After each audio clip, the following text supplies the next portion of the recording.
के साथ इस कार्यक्रम में आप तमाम दर्शकों का हार्दिक स्वागत, हार्दिक अभिनंदन। अभी हम पहुंचे हुए हैं सकरडी पंचायत। हम आपको बताना चाहेंगे कि कोइलोर प्रखंड का ये सकरडी पंचायत अपने आप में एक लाजवाब और खूबसूरत पंचायत है। और हमारे साथ अभी हमारे साथ है सकरडी पंचायत की मुखिया हैं मैडम, अभी हमारे साथ हैं आइए श्वेता सिंह, आइए इनसे रूबरू कराते हैं आप लोग। विगत 2 महीने का कार्यकाल रहा, इसमें इन्होंने अपने पंचायत में कहाँ तक उपलब्धि हासिल की है, कहाँ तक विकास हो पाया है। रही बात 7 निश्चय की, तो इस पे भी हम जानना चाहेंगे कि 7 निश्चय योजना इनको कैसी लगी और इस पे ये क्या बताना चाहेंगे और क्या सुझाव देना चाहेंगे। आइए बात करते हैं मैडम से, जो कि सकरडी पंचायत की मुखिया श्वेता सिंह जी। मैडम सबसे पहले नमस्कार। और समृद्धि न्यूज़ चैनल में तमाम दर्शकों को आप देख रही हैं और वो लोग भी आपको देख रहे हैं। ये जो अभी चल रहा हम लोग का अभियान, जिसमें आप अभी तक जो आपके कार्यकाल में जो विकास रहा, तो इस पर आप क्या बताना चाहेंगे कि आपने अपने पंचायत में कहाँ तक अपने पंचायत को डेवलप कर पाया है। और दूसरी चीज़ की जो 7 निश्चय योजना चल रहा है, बिहार सरकार का एक ड्रीम प्रोजेक्ट है, तो इस पर आप क्या बताना चाहेंगे, कैसी योजना है, क्या सुझाव देना चाहेंगे। जहाँ तक हमारे माननीय मुख्यमंत्री नीतीश कुमार का ये ड्रीम प्रोजेक्ट है तो बहुत अच्छा है कि लोगों को बहुत सुविधा होगी, लेकिन कहीं ना कहीं मुझे ये लगता है कि पानी का वेस्टेज बहुत ज़्यादा होगा, क्योंकि मोस्ट ऑफ लोग, क्योंकि चापाकल इसके पहले चापाकल का मुखिया लोग को था कि चापाकल आवंटन करना था, लेकिन वो चापाकल की स्कीम ख़त्म हो गई है और जो पहले पुराने चापाकल वो ख़राब हो चुके हैं। उसके मरम्मती के लिए जो भी फंड आता है पीएचडी डिपार्टमेंट में, आज तक मैंने इतने कॉल्स किए जब तक ये नल जल योजना नहीं शुरू हुई थी, क्योंकि मेरे पास फंड नहीं आया था। पिछले 2 साल तक तो, जब से मैं मुखिया बनी तब तक 2 साल तक तो फंड आया ही नहीं। फिर मैंने अपने पंचायत को ओडीएफ कराया। ओडीएफ कराने में भी बहुत दिक्कत है। जो सरकारी तंत्र है बोलता तो है कि 15 दिन के अंदर पैसा आ जाए, लेकिन अभी तक लोगों का पैसा अटका हुआ है। और मैं लास्ट टाइम हम लोग का डीडीसी के साथ मीटिंग था, मैंने इस बात को कहा रखा है, बोला ठीक है हो जाएगा। अभी वीडियो भी हमारे नया, पुरानी वीडियो थी सुलेखा रानी, उन्होंने यही कहकर बोला था कि आप बनवाइए, पैसा लगवाइए और हम लोग पैसा निकासी करवा देंगे, लेकिन बहुत मुश्किल होता है ब्लॉक से पैसा निकलवाना। हम लोग का फंड आया, फिर नल जल योजना की शुरुआत, उसमें भी ये छाटा गया कि जो दलित वार्ड है उसको पहले किया जाए। फिर हमारा काम देख करके, जिस तरह मैं अपने पंचायत के लिए खड़ी रहती हूँ हर मुश्किल से मुश्किल काम के लिए, अब आप सोच नहीं सकते हैं कि पेंशनधारियों को 500 या 400 रुपये मिलता है, लेकिन वो लोग उसी पे गुजर बसर करते हैं। 384 पेंशनधारी थे, कोई सुनवाई नहीं थी, कहीं कुछ नहीं था, उन लोग को 3 साल से पेंशन नहीं मिल रहा था। फिर हमने फाइल मंगवाया, बैंक से कांटेक्ट किया, वहाँ पे बड़ा बाबू से, बहुत छोटा माइनर फॉल्ट था, 1 नंबर इधर उधर था, किसी का कुमर था तो देवी था, किसी का आधार कार्ड से नहीं जुड़ा हुआ था। तो खैर करके हम लोग की मेहनत सफल हुई और सब किसी को तो 8 साल बाद पेंशन मिला है। तो वो लोग के चेहरे पे खुशी देख के मुझे खुशी होती है। मेन तो हम लोग को जनता के लिए, जनप्रतिनिधि है, जनता की जो भी प्रॉब्लम उसको हम लोग नहीं सुधार पाए, फिर इस कुर्सी पे बैठने की ज़रूरत क्या है। नल जल योजना की है, मैं करवा रही हूँ, आप लोग देख सकते हैं मेरा पाइप ही है, डॉर्सवेल कंपनी का पाइप लगा हुआ है। मैंने एक कही क्योंकि ये किसी भी मुखिया किसी वार्ड के बस की बात नहीं है। कोई भी इतना बड़ा मशीन जो बोरिंग का होता है कहाँ से लाएगा। बोरिंग करवाने के बाद एक कंप्रेशन मशीन आता है कि उसका कचरा साफ करने के लिए, वो कहाँ से लाएगा। और पूरे बिहार में 1 या 2 ही आदमी के पास है। फिर उसी कंपनी को मैंने हायर किया, उसी को वही मेरे सब वार्ड में करा है। लेकिन मुख्यमंत्री जी ने कहा वार्ड को पैसा दो। मान लीजिए वार्ड को हमने पैसा ट्रांसफ़र कर दिया और वार्ड से कंपनी को दिलवाना एक मतलब कि बहुत ही मुश्किल काम है।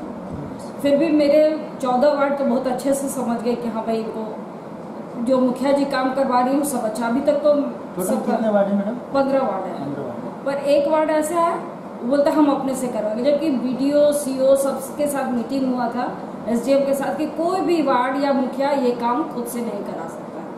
उसके पास इतने संसाधन ही नहीं है कि वो इतने बड़ी मशीन लाए, इतने लेबर लाए, इस तरह के पाइप लाए, जब संभालना। मैं और जगह का भी काम देख रही हूँ, पाइप की क्वालिटी, हमारी पाइप अभी भी आप चेक कर सकते हैं, डॉर्सवेल्स कंपनी की है, बाकायदा नेट पे भी उसका सारा डिटेल दिया हुआ, और चंडीगढ़ से आया है। ये भी कि नहीं कि पटना का मैन्युफैक्चरिंग, चंडीगढ़ जहाँ से वो मैन्युफैक्चर होता है वहीं से आया है। उसके जो समरसेबल जो है वो भी सबसे अच्छा जापानी कंपनी का। लास्ट जो मुखिया थे हम लोग सुलेखा देवी आके पूरा चेकिंग किए। और मैं तो जब भी कोई भी पदाधिकारी चाहे आकर यहाँ देख सकता है मेरे, क्योंकि मेरे घर के सामने ही जो जगह है उसी में ये सारा सामान रखा हुआ है और लेबर भी यहीं रहते हैं। तो मुझे कोई दिक्कत नहीं, क्योंकि मैं कोई भी डुप्लीकेट काम नहीं करना चाहती हूँ। मैं चाहती हूँ कि ऐसा काम हो कि ज़िंदगी भर लोग याद रखें कि हाँ इस पंचायत में इस तरह का मुखिया जी ने काम करवाया। बहुत बढ़िया मैडम। ये जो शौचालय की बात की जाए, आपका तो डीएम पंचायत हो गया, फिर भी हमारे ख्याल से कुछ शौचालय, आपको क्या लगता है हर घर में शौचालय लग गए हैं? हाँ लगभग लग गया होगा, शायद ही कोई ऐसा होगा जो नहीं लगा, क्योंकि इसको सब महिलाओं को, जिसमें 50% महिलाएं जैसे हमारे समाज में हैं, तो उनको इससे तो बहुत सुविधा होती है, खासकर बारिश और ठंड में। बच्चों को भी सुविधा होती है कि बाहर जाना जाकर जल्दी अपना घर में करके तैयार होकर स्कूल चले जाए। इवन स्कूल का भी, माध्यमिक स्कूल की भी स्थिति काफ़ी मैंने ठीक करवा दी है, क्योंकि भोजन का बड़ा चक्कर था, उसमें देख रहे थे चोरी वोरी हो रहा था, तो मैंने सारा उसको ठीक करवा दिया। अब जो नए भोजन पकाने वाली महिलाएं हैं उनको स्ट्रिक्टली मैंने बोला कि आपको एक दाना भी स्कूल से बाहर नहीं ले जाना। तो बहुत अच्छा खाना मिल रहा है, और इसके लिए मैं स्कूल प्रिंसिपल और उन महिलाओं को धन्यवाद बोलती हूँ कि मेरी बात को सुनाई कर रहे हैं। देखिए, जनप्रतिनिधि होता है, जनता से हमेशा उसको कांटेक्ट रहना चाहिए, उनकी समस्या को मैं सुनती हूँ, समझती हूँ, उस पर काम भी करती हूँ, ऐसा नहीं है। अच्छा मैडम, आप तो जनता के बीच रहती है, लोगों से घुलती मिलती है, बहुत सारी समस्याएं नहीं, देखिए सेंट्रल गवर्नमेंट से बहुत सारी स्कीम, अब कबीर अंत्येष्टि की मतलब स्टेट गवर्नमेंट से कोई मर जाता है बीपीएल परिवार वाला जिसका नाम नहीं है, अगर वो गरीब है तो मैं अपनी तरफ से भी पैसा दे देती हूँ। अभी कबीर अंत्येष्टि का पैसा और शायद पंचायत में नहीं मिलता या मुझे नहीं पता, लेकिन मैं अपने पंचायत का जो भी इस तरह का फंड होता है मैं एकदम तुरंत से तुरंत, कितने लोग को मालूम नहीं है कि उनको बीपीएल परिवार में है, उनको जाके मैंने जब वो 3000 रुपये पकड़ा, इनकी आंखों की चमक और खुशी देख कर मुझे इतनी अच्छी लगती है। तो ऐसे बहुत कम मुखिया होंगे जो अपने से जा के उनको उनके अधिकार है वो दिए जाते हैं। गैस करता है आपका मैडम? नहीं, आप देखिए गैस जो है, जैसे प्रधानमंत्री उज्ज्वला योजना के तहत मैंने कहा 800-900 के ऊपर मैंने गैस को वितरण किया है। यहाँ गैस एजेंसी है सकड्डी रोड पे, तो वो लोग मुझे ही बुलाते हैं और सब कोई मतलब पहचानता है मुझे, तो मुझे बुलाते हैं, तो मैं जाकर उन लोगों को उनकी खुशी देख के बड़ी अच्छी लगती है कि चलो सरकार जो योजनाएं चला रही है, सेंट्रल गवर्नमेंट हज़ारों मतलब कि कितनी 200 से ऊपर स्कीम है। अब जैसे कि कन्या सुनिधि योजना है, ये सब योजना, तो जीरो बैलेंस पे बैंक से बात करके भैया इसका जीरो बैलेंस पे आप खाता खोल दीजिए। कुछ मानते कुछ नहीं भी मानते, लेकिन कोशिश करती हूँ कि सबकी जरूरत समस्या का समाधान हो सके। बहुत अच्छा लगा मैडम आपसे बात करके। मैडम मैं जानना चाहूँगा, चूँकि तमाम जनता आपको टीवी स्क्रीन पर देख रही है, बहुत सारे प्रशासनिक पदाधिकारी भी देख रहे हैं, बहुत समस्याएं भी आती होगी जनता से, आप बात करती होंगी तो, और प्रयास करती होंगी कि इसको किसी भी तरह समाधान कर दें। तो ऐसे कंडीशन में आप सरकार को क्या सुझाव देना चाहेंगी जिससे आपको उस समस्याओं को हल करने में आपको आसानी हो? क्या बताना चाहेंगी और क्या सुझाव देना चाहेंगी सरकार को? क्योंकि बहुत सारी परेशानियाँ आती है, 7 निश्चय योजना को ले लीजिए या शौचालय को ले लीजिए या और भी बहुत सारी परेशानियाँ हैं जिसको लेकर बहुत सारे मुखिया जी लोग अपनी आवाज़ भी उठा रहे हैं, उसको भी बुलंद कर रहे हैं। तो मैं ये नहीं कर रहा हूँ कि आप कंप्लेन करें, लेकिन मैं चाह रहा हूँ कि कोई एक ऐसा सुझाव दे जिससे हमारी सरकार की आंखें खुले, या जो भी पदाधिकारी है उनको लगे कि नहीं मुझे इस चीज़ का सुधार करना चाहिए। क्या बताना चाहिए? सबसे पहले तो मेरा एक निवेदन है कि महिलाओं को शिक्षा को दुरुस्त किया जाए। हर पंचायत में मुझे लगता है कि 8 तक ही स्कूल है। अच्छा, शिक्षा का एक क्राइटेरिया होना चाहिए कि जो जनप्रतिनिधि चुनकर आ रहे हैं वो कम से कम 10 तक पास मतलब शिक्षित जरूर होनी चाहिए। और अब तो राज्य सरकार ने किया 50% महिलाओं का। और जहाँ तक शौचालय या इस सब का फंड निकालने में बीडीओ और सीओ, जैसे कि कोई बच्चा डूब गया तो आकस्मिक निधि के तौर पे जो 20,000 रुपये होते हैं उसको देने में उन लोगों को बहुत कोताही होती है। पिछले सीओ से मेरी इतनी जरूरत, मतलब इस बात के लिए बार बार मैं बोलती हूँ, एक ही बात के लिए बार बार फ़ोन करना, ब्लॉक का सिस्टम थोड़ा ठीक होना चाहिए, जहाँ से हम लोग को सारा जितना भी प्रशासनिक कार्य ब्लॉक से हमको करना पड़ता है, चाहे पैसे की बारे हो चाहे कुछ भी हो, तो ब्लॉक में जितने ब्यूरोक्रेट्स बैठे हैं, जो भी बैठा हुआ है, वहाँ पे एक मतलब सोचिए 17 पंचायत है कोइलवर ब्लॉक में और 2 सचिव, कैसे काम चलता है? बड़ा मुश्किल से हर वक्त फ़ोन करिए आप सचिव को, सचिव का इम्पोर्टेंस इतना ज़्यादा है। वो एक सचिव के पास 9 पंचायत है, वो कहाँ कहाँ घूमे, वीक में एक दिन भी तो उसको एक पंचायत में टाइम देना चाहिए तो वो भी नहीं दे पाता है।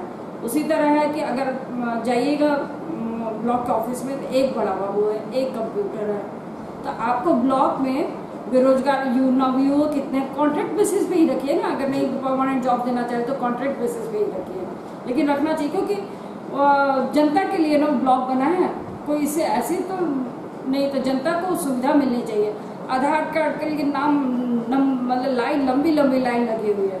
ऐसे तो मैं अपने पंचायत में 3 बार आधार कार्ड बनवाने के लिए लोगों को जो हायर करके मैंने कहा कि यहाँ की जनता के लिए कम से कम सबको आधार कार्ड बनना चाहिए, लेकिन अभी भी लोग आते हैं कि मेरा आधार कार्ड नहीं बना, वो लोग ब्लॉक ही जाते हैं या प्राइवेट जो आधार कार्ड केंद्र है वहीं पे जाते हैं।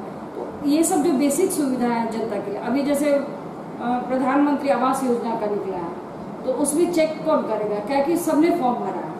तो हम चाहते हैं कि जो सच में जिसको ज़रूरत है, जिनको पहले था कि बीपीएल परिवार वाले को ही प्रधानमंत्री आवास मिलेगा, अब तो जनरल कर दिया कि जिसको भी ज़रूरत है उसको दे सकते हैं। ये बहुत अच्छी स्कीम है, लेकिन उसके लिए चेक करना होगा ना कि आपको किसके घर में पक्का मकान है, वो भी फॉर्म भर दिया, नहीं है उसको भी भर दिया है। जो नहीं है, जिसके पास पक्के मकान नहीं है, उसको तो हम लोग ये कम से कम अधिकार मुखिया को देना चाहिए कि वो खुद से जाँच करके और उन लोग को दिलवाए।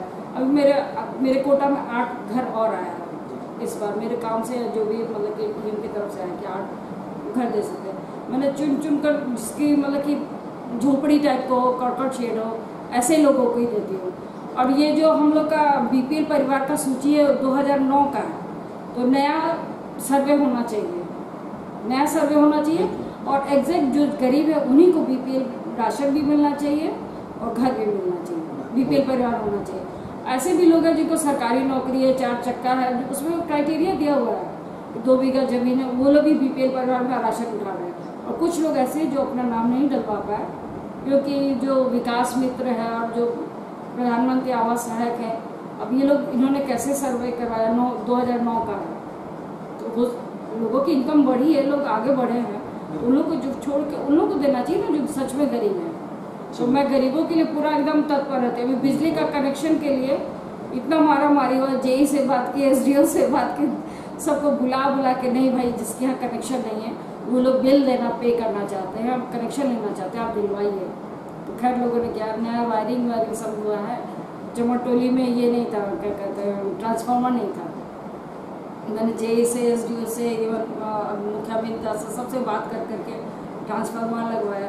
इस तरह के काम जितना मेरे से हो सकता है, मेरा जो क्षेत्र है उसमें चाहती हूँ। अभी रोड का आप लोग देख लोगे कि पानी हो गया है, लेकिन आरके सिंह मिनिस्टर जब आया था तो हम लोग ने यही बात रखी और एनआईए को शायद टेंडर भी मिल गया और दशहरा के बाद से इस पर भी काम लग जाएगा। फिर आप लोगों से कंडी आने में कोई दिक्कत नहीं। बहुत बहुत धन्यवाद इसके लिए, बहुत अच्छा लगा आपसे।